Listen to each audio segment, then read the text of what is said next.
Hey there, my little traveling whoop. Now it's time for you to get some brand new props. Yay, new props, woohoo! Unfortunately, first, I'm gonna have to take off your old props. No, please, Anna family, no! Hi there everyone, and welcome back to the channel.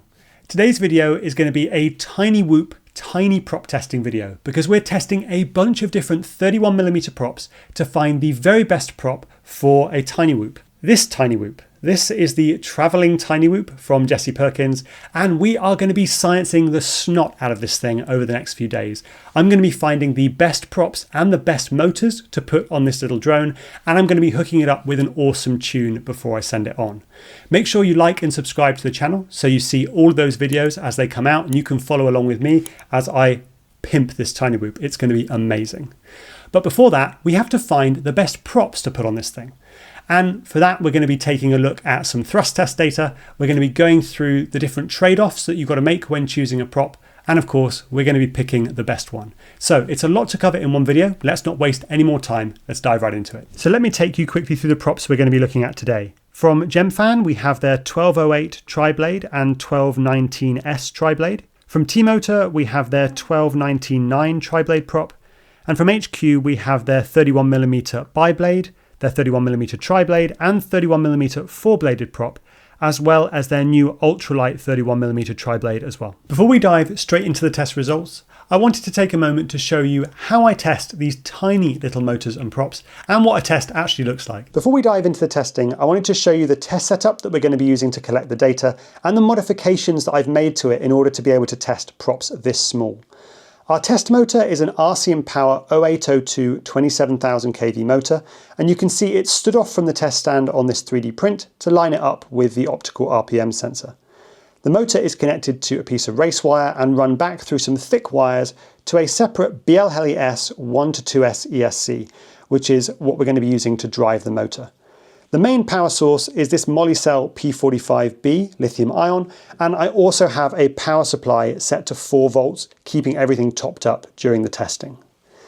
The load cells were a whole different story because the stock 2 and 5 kilo load cells that came with the test stand are nowhere near sensitive enough for work this small, so I've replaced them with these 100 gram load cells, both for torque and also for thrust down here as well.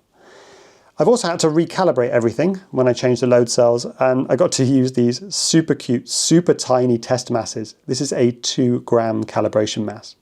But it's all done and ready to go, so with our wandering whoop watching on, it's time to get into the testing. Now that you've seen the test setup, it seems only fair to show you an example test run as well.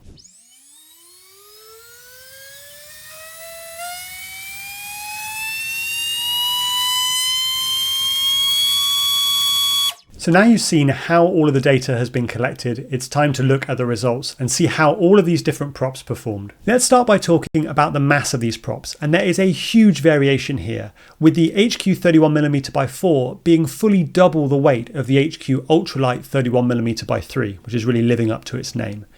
We would never see variation like this in 5-inch props, but we do see it in TinyWhoop props. The Gemfan 1219S comes in pretty similar to the HQ Ultralight, and the 1208 and 12199 are middle of the road.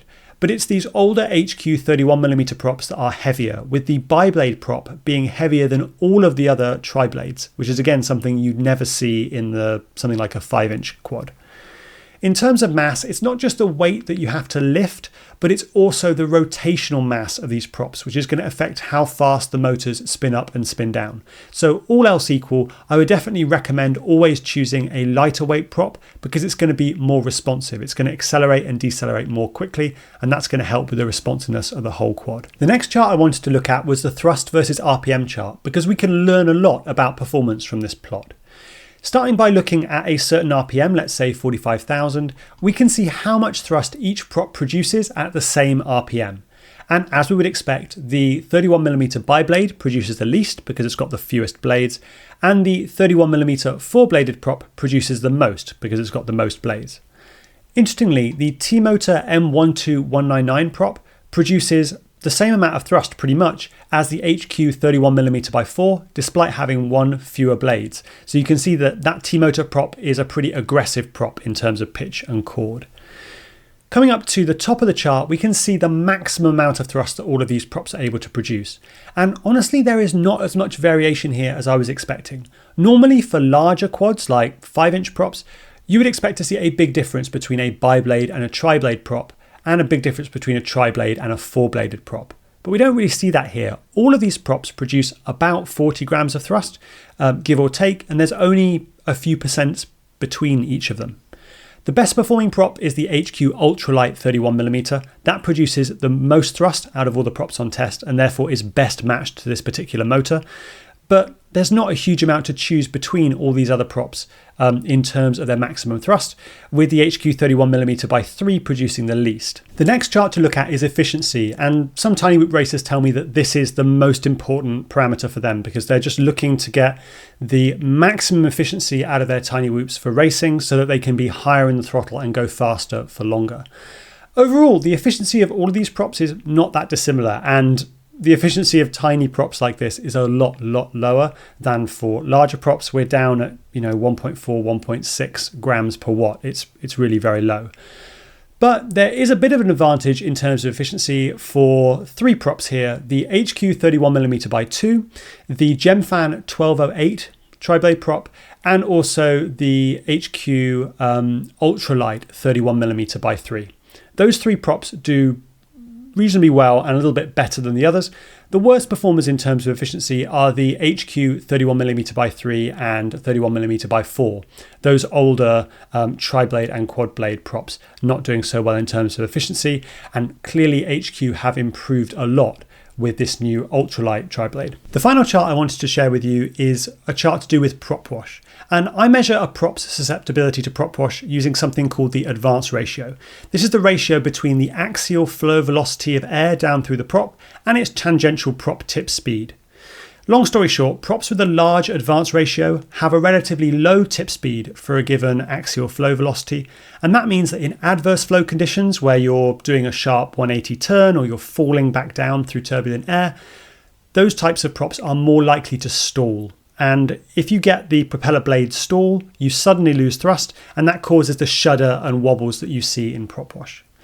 A prop with a low advance ratio has a high tip speed, and that protects it against Propwash. It makes it less likely that the blade's going to stall and more likely that the prop is going to provide consistent thrust. So if you're very concerned about Propwash, you're going to want to pick something like the HQ 31mm by 2.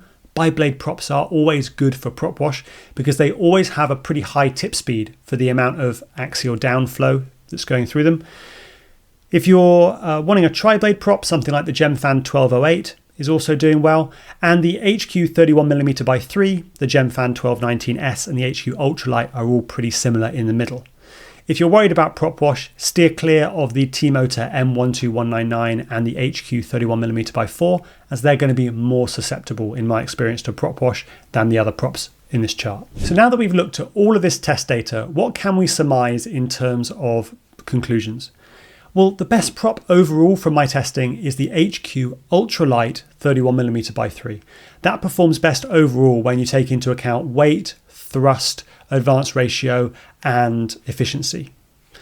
If you're looking for something equivalent from Gemfan, then the Gemfan 1219S performs very nearly as well. It's about 3% down in my testing.